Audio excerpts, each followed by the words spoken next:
नमस्कार। आज हम कक्षा 8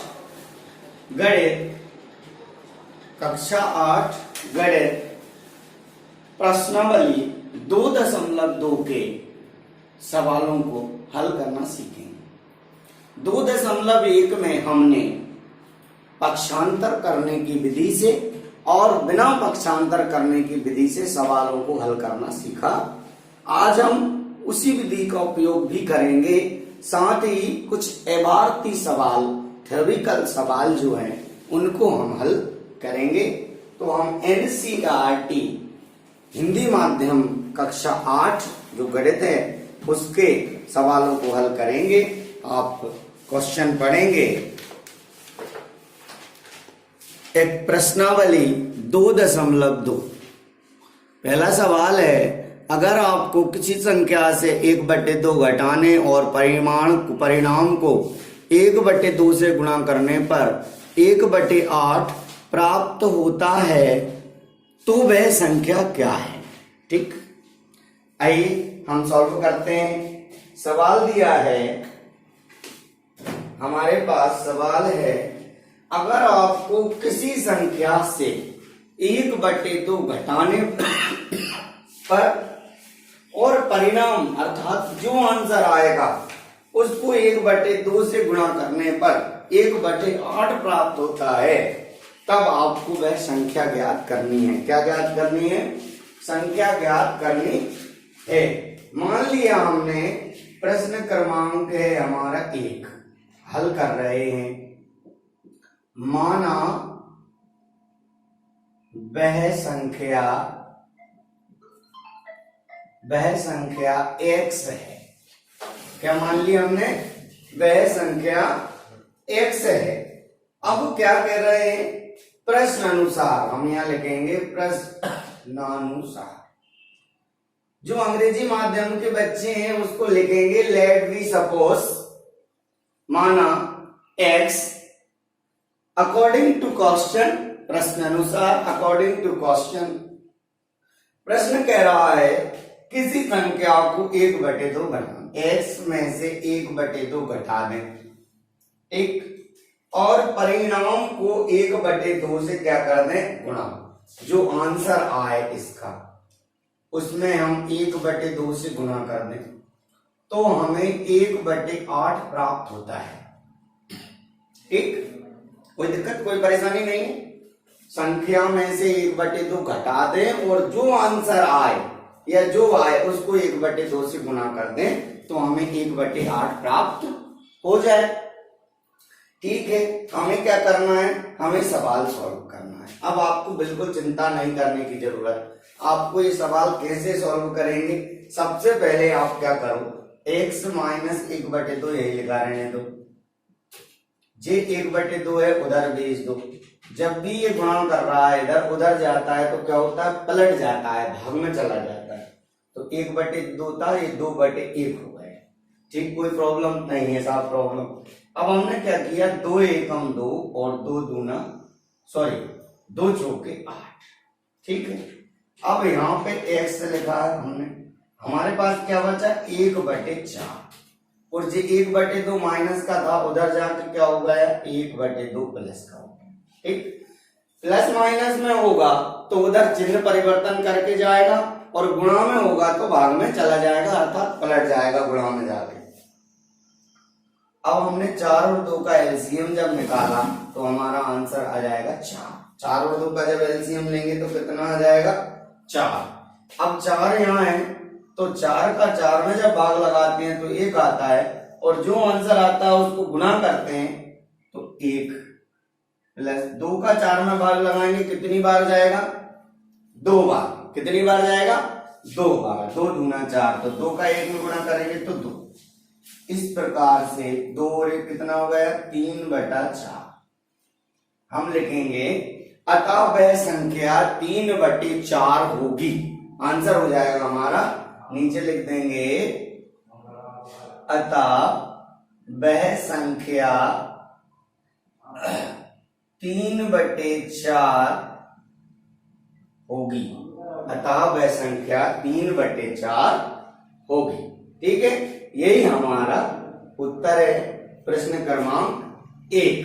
अब हम प्रश्न क्रमांक 2 करेंगे, आप इसको नोट कर ले, ठीक है। अब आप प्रश्न क्रमांक 2 देखेंगे। प्रश्न क्रमांक 2 में पढ़ के भी बता देता हूं, आप पुस्तक में भी देख लीजिएगा। प्रयास ये कीजिएगा कि आप पुस्तक सामने रखिएगा। प्रश्न क्रमांक 2 है आपका 2, देखिएगा, मैं पास लाके दिखाता हूं। एक आयताकार तरण ताल, तरण ताल क्या होता है? स्विमिंग पूल जिसमें हम नहाते हैं, तैरते हैं, की लंबाई और लंबाई उसकी चौड़ाई के 2 गुने से 2 मीटर अधिक है। इसका परिमाप 154 मीटर है, तो लंबाई व चौड़ाई ज्ञात करना है। आइए हम प्रश्न क्रमांक 2 देखते हैं। प्रश्न क्रमांक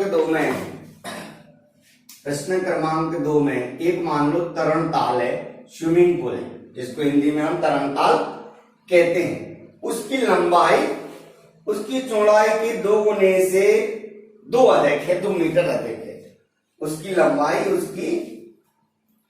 अब मान ली हमने, क्या मान ली? उसकी लंबाई उसकी चौड़ाई के 2 गुने से अधिक है। तो हम सबसे पहले क्या मान ले? चौड़ाई, ठीक है। चौड़ाई को अंग्रेजी में कहते हैं ब्रेथ और लंबाई को लेंथ। अंग्रेजी मीडियम वाले बच्चे ध्यान से सुन लें, इसका मैं जहां आवश्यकता होगी वहां मैं आपको इसका रूपांतरण भी करता जाऊंगा, चेंज लैंग्वेज में भी बताता जाऊंगा। तरण ताल है, उसकी लंबाई उसकी चौड़ाई के 2 गुने से 2 मीटर अधिक है, तो हमने चौड़ाई को मान लिया। वही हल सॉल्यूशन लिखेंगे इंग्लिश मीडियम वाले बच्चे। माना तरण ताल स्विमिंग पूल की चौड़ाई को b से दर्शाते हैं, b बराबर x मीटर। Let be suppose the breath of swimming pool is equal to x मीटर। Okay, it is denoted by b, ठीक है। अब कह रहा है प्रश्न के अनुसार, अब ये कह रहे हैं प्रश्न के अनुसार हमने माना तरण ताल की चौड़ाई b बराबर x मीटर। अब हम लिखते हैं प्रश्नानुसार। प्रश्न हमारा क्या कह रहा है? प्रश्न कह रहा है कि उस तरण ताल, स्विमिंग पूल समझिएगा, उसको कहने में थोड़ा अटपटा लग रहा है, इसलिए स्विमिंग पूल की जो लंबाई है, अब यहां लिखना लंबाई, किसकी लंबाई है? ये तरण ताल स्विमिंग पूल, यहां लिख दो एस, स्विमिंग पूल एस लिख दिया मैंने, ओके। स्विमिंग पूल की लंबाई उसकी चौड़ाई के 2 गुने, ध्यान देना, लंबाई उसकी चौड़ाई के 2 गुने से, चौड़ाई का गुणा, चौड़ाई है x, कितना गुना? 2 गुने से, चौड़ाई के 2 गुने से 2 अधिक है। उसकी लंबाई उसकी चौड़ाई के 2 गुने से 2 अधिक है, तो आपका यह हो जाएगा 2x + 2 मीटर। ये हो गई आपकी लंबाई L। किसकी लंबाई? तरण ताल स्विमिंग पूल की, ठीक है। अब लंबाई और चौड़ाई आ गई। उसके आगे जब क्वेश्चन हम पढ़ते हैं तो इसका परिमाप 154 मीटर है, यानी इसका जो पैरामीटर है तरण ताल का, स्विमिंग पूल का, parameter of A swimming pool, ठीक है। तरण ताल है कि तरण ताल की जो पैरामीटर है वो है 154। हम लिखते हैं उसको, क्या लिखते हैं? तरण ताल का परिमाप। परिमाप का सूत्र क्या होता है? 2 गुणा लंबाई प्लस चौड़ाई, ठीक है। ये आप नोट कर लें। ये कोई भी परिमाप का, यानी आयताकार चतुर्भुज का जो परिमाप होता है 2 गुणा लंबाई प्लस चौड़ाई होता है। अब हमने क्या किया, ठीक है, और हमें ये दिया कितना है? ये हमारे पास दिया है 154, तो 154 तो तरण ताल का परिमाप लिख दिया, ये 2 लिख दिया। हमारी लंबाई कितनी है सर? हमारी लंबाई है 2x + 2, और चौड़ाई कितनी है? और चौड़ाई है सर x। कोई दिक्कत नहीं है, यहां तक आपको समझ में आ रहा होगा। आगे हम चलते हैं, इस 2 को यहां ले आते हैं, ठीक, कोई दिक्कत नहीं है। यहां गुणा कर रहा है, इधर क्या करेगा, भाग करेगा। 154/2 बराबर x वाला और x वाला जुड़ गए, 2 और 1 कितने हो गए, 3x + 2, ठीक है। अब आगे हमने क्या किया, ये 2 जब कट गया, 2 7 14 और 2 7 14 77, इस 2 को इधर बुला लिया तो -2 पक्षांतर कर दिया, ठीक, 2.1 के जैसा, बराबर 3x। अब x यही लिखा रहने दो, मान लो यहां 77 में से 2 जाएंगे तो कितने बचेंगे, 75 75। ये वाला 3 उठ के यहां आ गया तो x हो गया, ठीक, यहां तक दिख रहा है आपको, ठीक है। हमने क्या किया, अब 3 से इसको काट दिया, 3 से कितना काट दिया, 3 दूना 6 और 3 5 6 15, ठीक है। यहां लिख देता हूं मैं, तो x बराबर कितना हो गया आपका, 25 मीटर। कितना हो गया आपका, x बराबर हो गया आपका 25 मीटर। अतः हम लिख देंगे यहां पे, अतः तरणताल की चौड़ाई 25 मीटर, ठीक, तथा लंबाई आपकी क्या थी, 2x + 2, आपका क्या हो जाएगा, 2 × 25 + 2 बराबर 50 + 2 बराबर 52 मीटर होगी, ठीक है। समझ पा रहे हैं आप। इस प्रकार से आपका ये दूसरा क्वेश्चन कंप्लीट हो गया, ठीक है। अब हम तीसरा क्वेश्चन करते हैं। प्रश्न क्रमांक 3, आप ध्यान से सबसे पहले देखिएगा, उसको समझिएगा। क्वेश्चन को देख करके डरना नहीं है, क्वेश्चन देखने में भले पढ़ने में अटपटा लगेगा, लेकिन जब हल करेंगे तो बहुत ही आसान दिखेगा।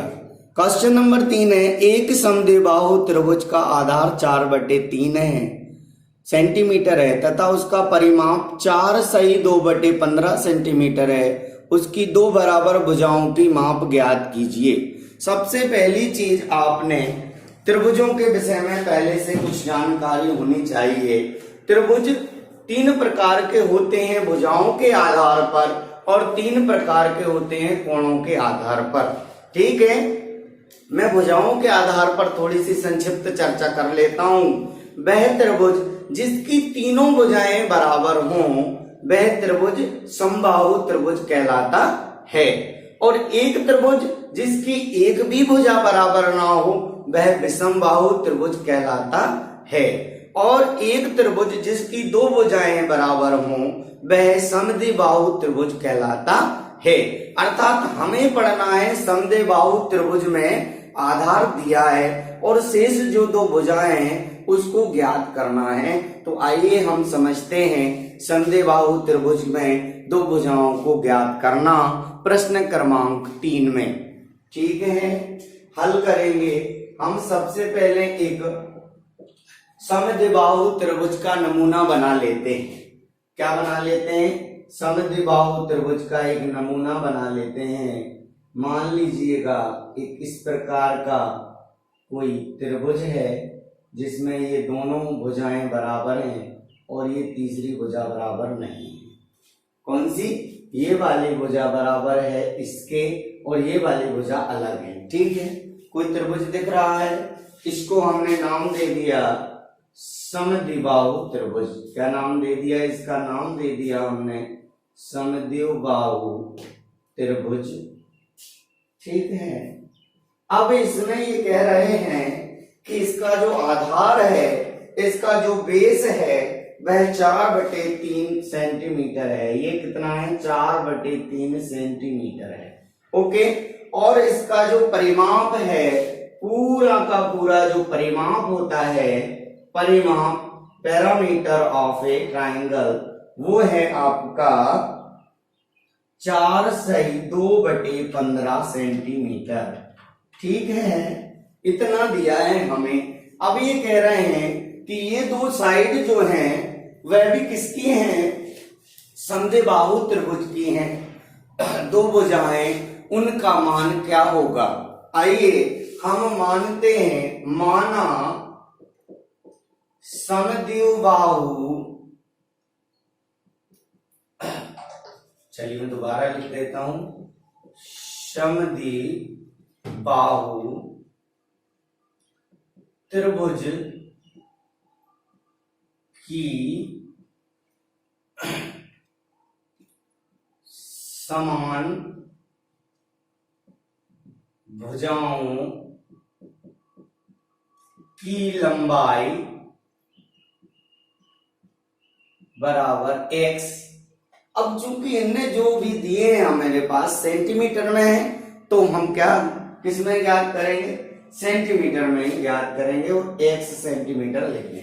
ठीक है, कोई प्रॉब्लम नहीं है सर, प्रॉब्लम। अब आगे चलते हैं। अब हमारे पास क्या दिया है, इसका परिमाप दिया है। क्या दिया है हमारे पास, इसका परिमाप दिया है। अब हम क्या करते हैं, अब लिखते हैं। हम जानते हैं समद्विबाहु का या त्रिभुज का परिमाप क्या होता है। यहाँ लिख सकते हैं हम, एज वी नो दैट, हम जानते हैं त्रिभुज का परिमाप। त्रिभुज का परिमाप बराबर क्या हो जाता है, चाहे तो समद्विबाहु त्रिभुज कह लो और चाहे तो त्रिभुज का परिमाप कह लो। सब त्रिभुज में क्या होता है, किसी में भी परिमाप में तीनों भुजाओं को जोड़ दिया जाता है और कुछ तो है नहीं। ठीक है, अब हम त्रिभुज का परिमाप लिखते हैं या समद्विबाहु त्रिभुज का परिमाप। यहाँ एक काम करो, आप समद्विबाहु लिखो, नहीं तो आप कंफ्यूज हो जाओगे। बोले सर यहाँ तो समद्विबाहु लिख रहे हैं और वहां समद्विबाहु नहीं लिख रहे हैं। समद्विबाहु त्रिभुज का परिमाप होता है, समद्विबाहु त्रिभुज का परिमाप होता है पहली भुजा प्लस दूसरी भुजा प्लस तीसरी भुजा। ठीक, क्या होता है, सभी समस्त भुजाओं का योग। यहाँ लिखते हैं समस्त तीनों भुजाओं का योग। दिख रहा है आपको, है ना। पैरामीटर ऑफ आइसो ट्राइंगल, इसको बोलते हैं आइसो स्केल्स ट्राइंगल। ओके, समद्विबाहु त्रिभुज को बोलते हैं isosceles triangle. Parameter of isosceles triangle equal to the sum of all its भुजाएं। ओके, साइड्स, ये भी ले सकते हैं। अब आइएगा, अब ये जो परिमाप है, पैरामीटर है, इसका मान हमारे पास दिया है। देखो यहाँ पे मैंने आपको यहाँ बताया था, समझाया था। ये दिया है हमारा 4/2/15। कोई दिक्कत है इसमें, नहीं है, कोई दिक्कत नहीं है। आगे चलेंगे। अब हमारे पास क्या है, तीनों भुजाओं का योग। जब तीनों भुजाओं का योग है तो ये भुजा हमारे पास दी है और ये भुजा जब हमारे पास दी है तो ये क्या है, 4/3। ठीक है, 4/3 एक भुजा दी है। अब बाकी भुजाएं कहां से लेकर के आएंगे, बाकी भुजाएं हमने माना है समान भुजाओं की लंबाई कितनी है, x। अच्छा ये और बताइए, आप कोई भी त्रिभुज होगा तो भुजाएं कितनी होंगी, 3 ना। ओके, अब ये समद्विबाहु है। समद्विबाहु की मैंने पहले से ही परिभाषा बता रखी थी आपको। जब समद्विबाहु है तो दो भुजाएं कैसी होंगी, एक सी होंगी। जब दो भुजाएं एक सी होंगी तो हम क्या करेंगे, हमने माना है एक x और दूसरी भुजा भी x। यहां तक कोई दिक्कत नहीं, कोई डाउट नहीं। किसी प्रकार की समस्या यदि आपको सवाल करने में आती है तो आप नीचे कमेंट बॉक्स में मुझे अपनी समस्या बता सकते हैं। मैं निश्चित ही आपकी समस्या को हल करने का प्रयास करूंगा। अब इसको आपने मिश्र भिन्न है, इसको पहले भिन्न में बदल लो। कैसे बदलते हैं, इसका इसमें गुणा करते हैं। क्या 15 चौके कितने होते हैं, पहले आप सब जानते हैं, 15 चौके 60 होते हैं। 60 में हम ऊपर वाली संख्या को जोड़ते हैं, कितना हो गया 62। तो ये हो गया आपका 62/15। ठीक, कोई प्रॉब्लम नहीं है सर, प्रॉब्लम। अच्छा ये 4/3 को, 4/3 है, उसे इधर उठा लाओ। क्या करें हम, 4/3 को इधर उठा लाओ तो ये प्लस का है, कुछ नहीं लगा है, वहां पे 4/3 माइनस का हो गया। ओके, कभी कभी बच्चा लोग ये करते हैं कि आगे लिख देते हैं। नहीं, कोई भी चीज आएगी तो आगे, आगे मतलब समझो, तो आगे मतलब ये, पीछे मतलब ये, तो पीछे लिखना आगे ऐसे। ठीक है, और ये x और x कितने हो गए, 2x हो गए, कोई परेशानी नहीं है। अब आपको 3 और 15 का एलसीएम लेना पड़ेगा। एलसीएम लेना आप जानते होंगे, वही हम छोटे छोटे क्लासों में पढ़े हैं, पहले हमने सीखा है ना। यदि नहीं आता तो फिर ठीक है, मैं आपको बता देता हूँ। ऐसे इस प्रकार से गुणनखंड करते हैं, सबसे छोटी संख्या से उसको काट के देखते हैं कैसे कटेगा। बोले 2 से नहीं जा रहा तो 3 से जाएगा, 3 एकम 3 और 3 5 15। अब 5 से ही जाएगा तो 1 और 1। इस प्रकार से आपका 5 दिया 15, आपका क्या आ गया, एलसीएम आ गया। अब हम क्या करते हैं, 15 का 15 में भाग लगाते हैं। कितनी बार जाएगा, 1 बार जाएगा। जब 1 बार जाएगा तो ये 62 ही रहेगा, ठीक है। फिर ये -3 का जब 15 में भाग लगाएंगे कितनी बार जाएगा, 5 बार जाएगा। 5 लिख लेते हैं, 5 छुके कितने होते हैं, 20 होते हैं। यहाँ पे कितना लिखने दो, 2x लिखने दो, ठीक है। फिर हम क्या करेंगे, इसको नोट नहीं करना है, ये रबर के समझाने के लिए आपको बताया है, नोट इतना इतना करना। अब 62 में से जब 20 को माइनस करेंगे तो ये आपका हो जाएगा 42 बट ये हो गया आपका 15। ये 2 है, इधर गुणा करना है और इधर ये क्या करेंगे, हम इसको ऐसे करेंगे, भाग लगा देंगे तो ये 1/2 हो जाएगा और बराबर क्या हो जाएगा आपका x। यहां तक आपको दिख रहा होगा। अब मैं आपको यहां दिखाता हूं, इसको रब कर देता हूं, आपने लिख लिया होगा, लिख लेना।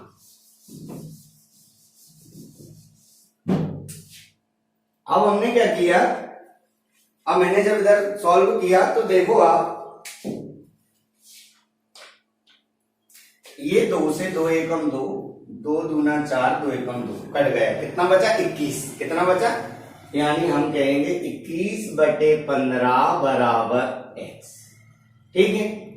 अब हमने क्या किया, ये 21 15 कट सकता है, 3 से, तो 3 5 15 और 30 7 21, यानी x बराबर आया हमारा 7/5। क्या आया, 7/5। तो इस प्रकार हम इसको यदि मिक्स्ड फ्रैक्शन में लिखना, मिश्र भिन्न में लिखना है तो हम इसे लिख सकते हैं, कैसे लिख सकते हैं, 1 सही 2/5, 5 एकम 5 और 2 7/5। काय में लिखेंगे, सेंटीमीटर में लिखेंगे। अतः नीचे एक लाइन लिखना, नीचे लिखना, अतः समद्विबाहु त्रिभुज की शेष 2 भुजाएं 1 सही 2/5 सेंटीमीटर या 7/5 सेंटीमीटर की होंगी, ठीक है। इसी प्रकार आज हम 3 ही क्वेश्चन को हल करते हैं। अगले जो सवाल है इसमें अच्छी एक्सरसाइज है, 15-16 सवाल है। आगे की कक्षा में हम शीघ्र ही सॉल्व करेंगे। जब तक के लिए थैंक यू।